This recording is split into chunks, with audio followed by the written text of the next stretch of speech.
ስለ ጤናማ ልዩነቶች እየተነጋገርን ነው ያለነው። ከዚህ ቀደም በሰራውላችሁ ቪዲዮዎች ዓለማችን ጤናማ ልትሆን የምትችለው ማህበረሰባዊ ቀውሶች፣ ሀገራዊ ቀውሶች፣ የዓለም ችግሮችን መቅረፍ የምንችለው በዓለማችን ላይ ያሉ ተፈጥሯዊና ጤናማ ልዩነቶችን አውቀን በውስጣቸውም ያሉ ትሩፋቶችን ወይም በረከቶችን ለይተን እነዚያን ጥቅም ላይ ስናውል የስልጣኔያችንን መለኪያ የጤንነታችንን መለኪያ ሆኖ ያገለግላል የሚል ሐሳብን ያዘ ከዚህ ቀደም የሰራሁላችሁ ቪዲዮ ላይ ሰርቼላችኋል። የሚዲያ አገልግሎታችን ዋና ወይም አንኳር የሆነውን ሐሳብ አንድ ጌታ፣ አንድ አካል፣ አንድ ታዛ የሚለውን ለመተንተን ለመወያየትና በጥልቀት ለማየት ከመሻገራችን በፊት ለኛ ለሰው ልጆች በሙሉ በምንም አይነት ሃይማኖት በምንም አይነት የአኗኗር ስርዓት የትም ሀገር የትም ቦታ ላይ ላለን ለሰው ልጆች በሙሉ ሊጠቅመን የሚችሉ ተፈጥሯዊና ጤናማ ልዩነቶች እንዲሁም ስለ ተፈጥሯዊና ጤናማ አንድነቶች ማየት ወሳኝ መሆኑን ስላገኘሁት ነው እዛ ላይ ቀድሜ ለእናንተ ይህን ሐሳብ እየሰጧችሁ ያለሁት። አንድ ማህበረሰብ እኛም በግል ሰለጠነን የሚባለው በተፈጥሮ ያሉ ልዩነቶችን ጤነኛ ወይም ጤናማ ልዩነቶችን በሚገባ ለይተን በውስጣቸውም ያሉ መልካም ነገሮችን ጥቅም ላይ ማዋል ስንችል ነው። ከዚህ ቀደም በሰራሁላችሁ ቪዲዮ ላይ የዘር ልዩነቶች ጤናማ እንደሆኑ ተነጋግረናል። ዛሬ ማነሳላችሁ ደግሞ የሀገር ልዩነቶች ናሽናሊቲ ዲፈረንስ ይባላል። የሀገር ልዩነቶች፣ ይሄም ደግሞ ጤናማ ልዩነት ነው የሚባለው። ዓለማችን ለሁላችንም መኖሪያ እንደ አንድ የምትታይ ወይም አንድ ቤት ብትሆንም ደግሞ በሀገር ደረጃ ደግሞ ልዩነቶች አሉ እና ይሄ ልዩነት ጤናማ ልዩነት ነው። እዛ ሀገር ላይ የሚኖር የትኛውም ዜጋ የዛ ሀገር ዜጋ ነው የሚሆነው። ምናልባት አሁን ባለው በሰለጠነውና በዚያ ባደገው የዓለም ስርዓት የአንድ ሀገር ነዋሪ የሌላ ሀገር ነዋሪም ሊሆን ይችላል። የሁለት የሶስት ሊሆን የሚሆንባቸው የሆኑ አሰራሮች ሊሆኑ ይችላሉ። ያ መልካም ሆኖ እያለ ግን የሀገር ልዩነት እርግማን አይደለም። የሀገር ልዩነት አደጋ መፍጠሪያ አይደለም። የሀገር ልዩነት ችግር መፍጠሪያ አይደለም። አንዱ አሜሪካዊ ነው። በዓለማችን ላይ የተባበሩት መንግስታት የተቀበሏቸው ከ195 በላይ የሆኑ ሀገሮች አሉ። ሌሎችም በሀገር ደረጃ ለመመዝገብ ደግሞ ሀገር የሚባለውን ነገር ለማሟላት የሚገባውን ጥረት እያደረጉ ደግሞ ያሉ አሉ። በሰላማዊ መንገድ እስከሆነ ድረስ ያም ችግር የለውም። እና አንድ ሀገር እዛ ውስጥ ያለውን አሜሪካ ናት፣ ጀርመን ነው፣ አውሮፓ ያሉ ሀገሮች ሌሎችም ልክ እንደዚያው፣ ሩቅ ምስራቅ ሀገራትም ልክ እንደዚሁ፣ አፍሪካ ሀገራትም ልክ እንደዚሁ፣ መካከለኛ ምስራቅ አካባቢ ያሉ ሁሉም ሀገሮች የተለዩ መሆናቸው ጠቀሜታው በጣም ከፍተኛ ነው። ለምን ይባል? በሁሉም ሀገሮች ውስጥ ማህበረሰቦች ወይም ህዝቦች አሉ። እነዚህን ህዝቦች ለማገልገል የመንግስት አስተዳደር፣ የቴክኖሎጂ አቅርቦት፣ የተፈጥሮ ይዘትን በሚገባ አሳልጦ ለሁሉ አድርሶ ተፈጥሮን ጠብቆ ለማኖር የሀገር መሆን ጠቀሜታ አለው። የመንግስት መሆን በጣም ጠቀሜታ አለው። እንደ አንድ በደል ቆጥሮ ሀገራትን ጠቅላላ ጨፍልቆ ሀገራትን ጠቅላላ ደረማምሶ ዓለም አንድ ብቻ ናት መሆን ያለባት የሚለውን አንድ ጽንፍ ደግሞ ሄዶ ተከትሎ ዓለምን ለመጨፍለቅ ቢደረግ ዓለምና ሀገራትን ለመጨፍለቅ ቢደረግ አካሄድ የቀውስ አካሄድ፣ ጤንነት የጎደለው አካሄድ ነው። ይሄ ጤናማውን ልዩነት ወይም ደግሞ በተፈጥሮ ያለውን ልዩነት ለማበላሸት የሚደረግ ጥረት የሆነና በርካታ ድካምና ከፍተኛ ቀውስና ኪሳራ በህይወት ላይ በተፈጥሮ ላይ የሚያመጣ ችግር ነው የሚያመጣው ማለት ነው። ስለዚህ የሀገር ልዩነት ችግር አይደለም። የሀገር ልዩነት በርካታ ጠቀሜታ አለው። ቅድም እንዳልኳቸው ቆም ብሎ ጠለቅ ብሎ ውስጡ ያለውን ትሩፋት ውስጡ ያለውን መልካም ነገር አይቶ ለዓለም ጥቅም እንዲሆን ለሰው ልጅ ጥቅም እንዲሆን መስራት ነው የሚያዋጣው እንጂ ያን ሀገር ለማፍረስ ያን ህዝብ ለማፍረስ የዛን ጂኦግራፊያዊ አቀማመጥ ለማበላሸት የሚደረጉ ጦርነቶች ወይም ደግሞ ትግሎች ኪሳራ የሞላባቸው ናቸው።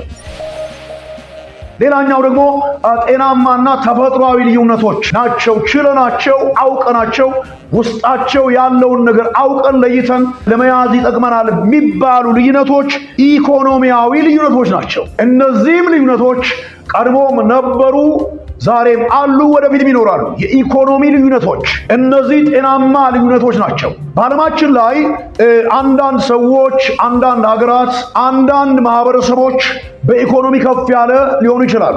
ሌሎች ደግሞ መካከለኛ ሊሆኑ ይችላሉ። ሌሎች ደግሞ በዝቅተኛ ደረጃ ሊኖሩ ይችላል እና ይሄ ጤናማ ልዩነት እንጂ የችግር መፍጠሪያ አይደለም። የኢኮኖሚ ልዩነት ጤናማ ነው ያልኩበት ምክንያት ለምንድን ነው?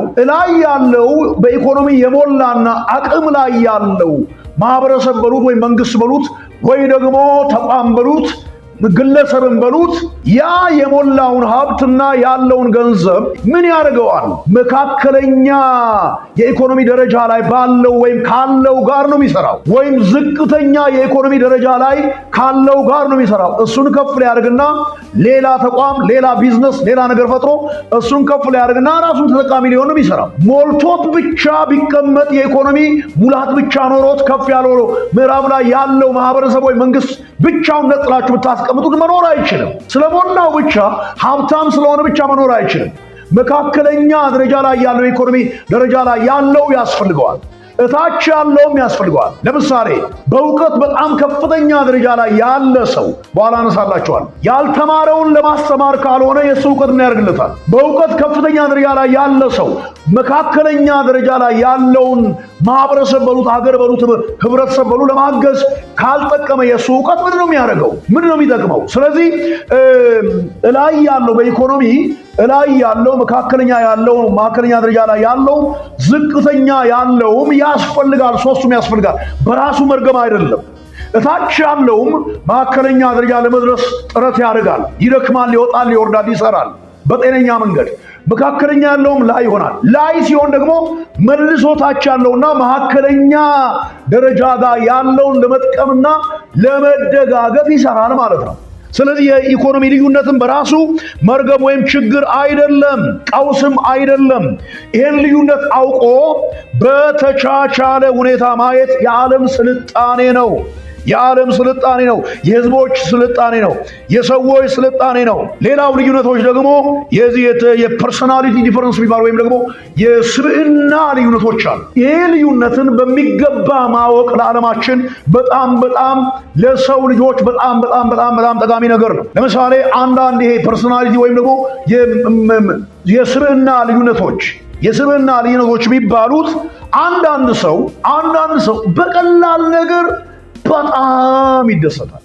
በጣም ደስታውን ለመግለጥ ለመደሰት አይችልም። አንዳንድ ሰው ደግሞ ነገር በጣም ከብዶ ጠንከር ብሎ ካልመጣ በቀላሉ አይደሰትም። ይሄ ተፈጥሯዊ ነው። አንዳንድ ሰዎች በቀላሉ የሚያዝን፣ በቀላሉ የሚያኮርፍ፣ በጣም ቀለል ባለ መልኩ ስሜቱ የሚጎዳ፣ በቀላሉ የሚያዝን የሚያኮርፍ ሰው አለ። አንዳንድ ሰው ደግሞ ምንም የማይመስለውና ነገር ከብዶ በጣም ጠንከር ብሎ ካልሆነ በስተቀር በቀላሉ ማያኮርፍ፣ በቀላሉ ማይቆጣ፣ በቀላሉ ማይጣላ ሰው አለ እና ይሄ ፐርሶናሊቲ ወይም ደግሞ የስብዕና ልዩነቶች ናቸው። አንዳንዱ ደግሞ በቀላሉ የሚያዝናል፣ በቀላሉ ያለቅሳል፣ በቀላሉ ይተክዛል፣ በቀላሉ ስሜቱ ይጎዳል። አንዳንድ ሰው ደግሞ በቀላሉ አያዝንም፣ በቀላሉ አያለቅስም። ይህንን መለየትና ማወቅ በጣም ተገቢ ነው። ይሄ ተፈጥሯዊ ነው። በአንድ ቤተሰብ፣ በአንድ ማህበረሰብ፣ በአንድ ሀገር ውስጥ እንደዚህ ያሉ ሰዎች አሉ። አንዳንድ ሰዎች የሆነ አንዳንድ ነገር በቀላሉ የመሰልቸት፣ በቀላሉ የመታከት አይነት ስብዕና አላቸው። አንዳንዶች ደግሞ በቀላሉ ማይታክቱ፣ በቀላሉ የማይስለችው፣ አንድን ነገር እስከ ጥግ ለመሄድ የሚገርም አይነት ተነሳሽነትና ውስጣዊ አቅም ያላቸዋል። ይህ የስብዕና ልዩነት ነው። እነዚህ ልዩነቶች ማወቅና ማስተናገድ የስልጣኔ ምልክት ነው፣ የእድገት ምልክት ነው። ደግሞም አውቀን ልንይዝ ወይም አውቀን በአግባቡ ልንይዛቸው ልንጠቀምባቸው ይገባል። እነዚህ ልዩነቶች አለመረዳት በማህበረሰብ መካከል ቀውስ ያመጣል፣ በሀገር መካከል ቀውስ ያመጣል፣ በቤተሰብ መካከል ቀውስ ያመጣል፣ በዓለም መካከል ቀውስ ያመጣል፣ በተፈጥሮ መካከል ቀውስ ያመጣል። አንዱ አንደኛው ላይ በጸብ ይነሳል። አንዱ አንደኛውን የመግፋት አይነት ባህሪ ያመጣል።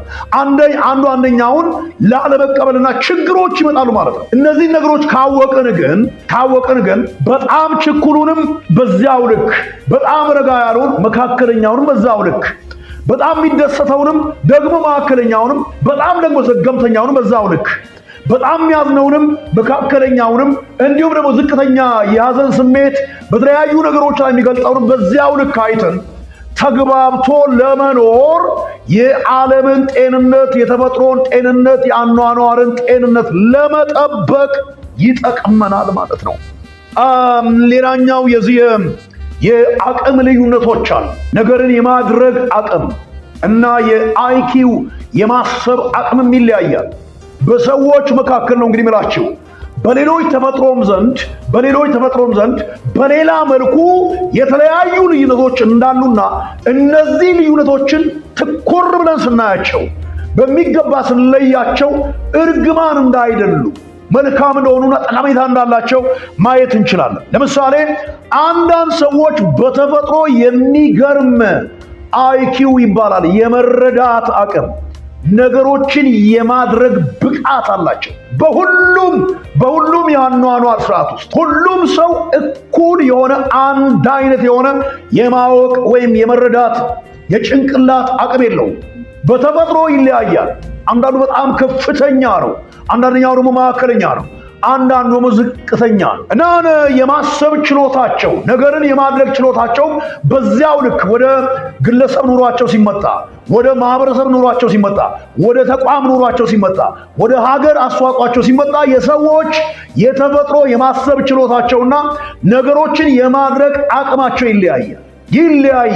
ይህንን ልዩነት እንደ አንድ መርገም ቆጥሮ ብቻ በጣም ከፍ ያለውንም እንደ አደጋ መቁጠር፣ እንደገና ያንን አካል ለመስበር፣ ለማጥፋት፣ ለመንቀል የሆነ ከንቱ ትግል ውስጥ መግባት፣ መካከለኛ የሆነውም ሌላ ነገር ውስጥ መግባት፣ ዝቅተኛ የሆነውም ራሱን እስከ መጉዳት፣ አካባቢውን እስከ መረበሽ፣ እንደዚህ ያለ ችግር ውስጥ መግባት ተገቢ አይደለም። ለምንድን ነው ቢባል በጣም ከፍተኛ የመረዳት የማሰብ ነገሮችን የማወቅና የማድረግ አቅም ያላቸው ሰዎች መካከለኛ ደረጃ ላይ ያሉ የማሰብና የማድረግ አቅም ያላቸው ሰዎች የግድ ያስፈልጓቸዋል። ዝቅተኛ የማሰብ የማድረግ አቅም ላይ ያሉ ሰዎች የግድ ያስፈልጓቸዋል። ለምንድን ነው? በከፍተኛ የማሰብ ብቃታቸውና አቅማቸው በከፍተኛ የማድረግና የአደራረግ አቅማቸውና ብቃታቸውን ለመካከለኛው ሰው ነው፣ ከመካከለኛው ሰው ጋር ነው አምጥተው ህይወታቸው ደግሞ የተሻለ እንዲሆን የሚያደርጉት። ዝቅተኛው ጋር አምጥተው ነው ዝቅ ያለውን ከፍ ለማድረግ የሚሰሩ። ተመልከቱ እንዴት እንደተያያዘ። ከፍተኛ የማሰብ ብቃት ያላቸውና በተፈጥሮ ከፍተኛ የሆነ ነገርን የማድረግ አቅም ያላቸው ሰዎች ብቻቸው የሚሰበሰቡ ህይወት ትርጉም የለውም። ትርጉም አይኖረው የሆነ ወጥ ብቻ ይሆናል። እነዚህኞቹ ያስፈልጓቸዋል። በተቃራኒው ደግሞ ዝቅተኛ የማሰብ ደረጃ ያለው እንዲሁም ደግሞ በዝቅተኛ ደረጃ ነገሮችን የማድረግ ብቃት ያለው ወይም አቅም ያለው ሰው ወደ መካከለኛው ለማደግ ወደ መካከለኛው ለመድረስ መካከለኛው ጋር ካለው ጋር ለመኖር ጥረት ያደርጋል። ይሄ ጤነኛ ጥረት ነው። መካከለኛው ደግሞ ከፍተኛው ጋር ለመድረስና እንደገና ሌሎችን ደግሞ ለማገዝ ጥረት ያደርጋል። ይህን ተመልከቱ። ያ ነው ውበቱ፣ ያ ነው በረከቱ፣ ያ ነው መልካምነቱ። እና ሁሉም ዝቅተኛ ብቻ ቢሆን ዓለም ዋጋ የላትም። ሰው ሁሉ ዝቅተኛ የሆነ የማሰብ ችሎታና የአደራረግ ብቃት ቢኖረው ዓለም ትርጉም የላትም። ኑሮ በጣም አስቸጋሪ ይሆናል። ዓለማችን መልኳ የተበላሸ ይሆናል። ነገር ግን ከፍተኛውም መካከለኛውም ዝቅተኛውም ያስፈልጋል። እና እንግዲያውስ ልዩነቶች መርገሞች አይደሉም ያልንበት ምክንያትና ይህንን ቪዲዮ እየሰራሁ ለሁላችሁም የማቀርብበት ምክንያት በየትኛውም ሃይማኖት፣ በየትኛውም አኗኗር ስርዓት፣ የየትኛውም ሀገር ሰዎች ኢትዮጵያውያን፣ ኤርትራውያን፣ አፍሪካውያን፣ የሩቅ ምስራቃውያን፣ አውሮፓውያን በሙሉ ማለት ነው የሚዲያ ቤተሰቦቻችንና መላው የዓለም ማህበረሰቦች የትኛውንም እምነት የምትከተሉ እነዚህ ጤናማና ተፈጥሯዊ ልዩነቶችን በሚገባ መረዳትና ተረድቶም ደግሞ በአግባቡ መያዝ ውስጡ ያለውን በልዩነቶች ውስጥ ያሉ በረከቶችን ለይቶ አውቆ ደግሞ ለበረከት መገልገል የስልጣኔ ምልክት ነው። ሁሉ ነገር አንድ አይነት ነው ወይም አንድ መሆን አለበት የሚል ጽንፍ አስፈላጊ ሆነ። ተፈጥሯዊ አንድነትን እና ጤናማ አንድነትን ደግሞ በሚቀጥለው ቪዲዮ እሰራላችኋለሁ። እንደተለመደው የሚዲያ አገልግሎታችንን በመከታተል የሶሻል ሚዲያ ገጾቻችንን ሰብስክራይብ በማድረግ ጥያቄ ሐሳብ ካላችሁ በጥያቄ ሐሳብ መስጫ በኩል ሐሳቦቻችሁ እንዲደርሱን በማድረግ ደግሞም አገልግሎታችን ለብዙሃኑ እንዲደርስን በማድረግ ሼር፣ ኮሜንት በማድረግ የፌስቡክ ገጾቻችን ፎሎ በማድረግ የቲክታክ ገጾቻችን ፎሎ በማድረግ ኮፒ ሊንክ በማድረግ ሼር በማድረግ ፖስት ሪፖስት በማድረግ አብራችሁ እንድታገለግሉ በድጋሚ በትህትና ጥያቄያችንን እናቀርባለን። በያላችሁበት የዓለም ጥግና የሥራ ጣቢያ የመኖሪያ ስፍራችሁ ሰላማችሁ የበዛ ይሁን። እንወዳችኋለን።